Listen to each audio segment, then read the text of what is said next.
चंदा कस रूप जगमगाए, जोगनी कस आँखी टिमटिमाए। चंदा कस रूप जगमगाए, जोगनी कस आँखी टिमटिमाए।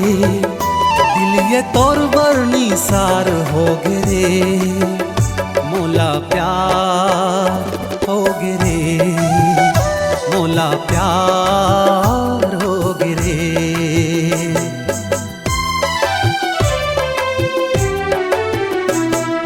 राजा तुर गोट बड़ मिठाए, हृदय माँ मोर तै समाए।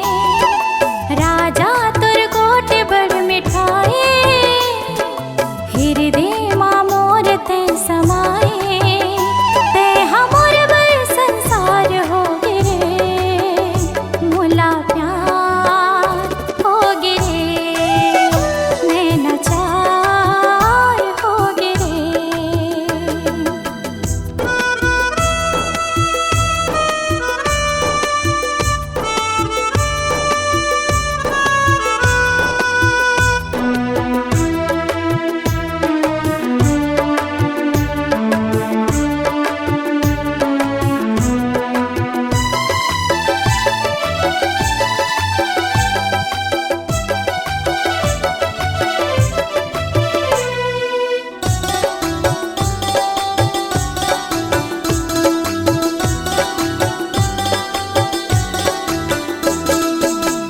बादर गरजे प्यास बुझाए, गोरी तोर नैना प्यास बढ़ाए।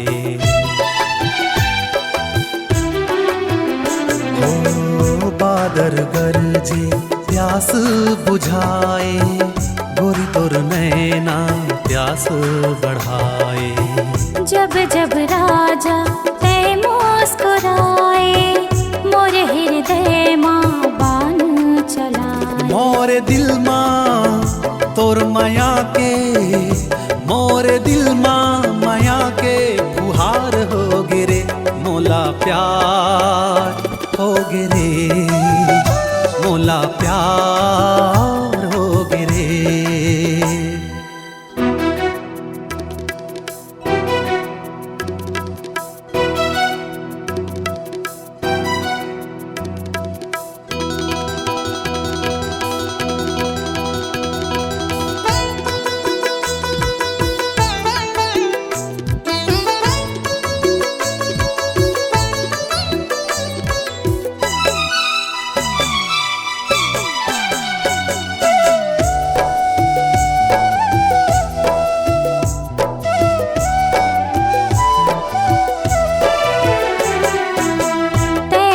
भोरा मैं तेरे दीवानी, सुख दुख के हम लिखबो कहानी।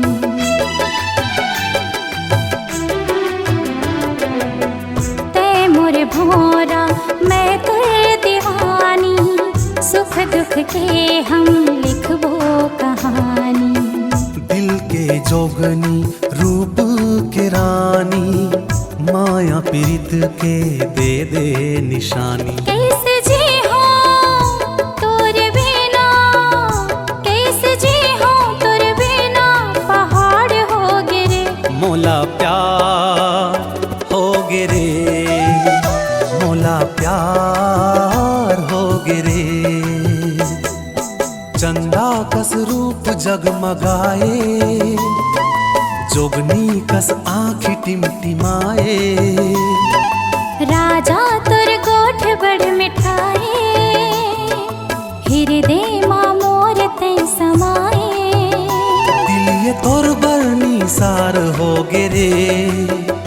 मोला प्यार हो गे रे।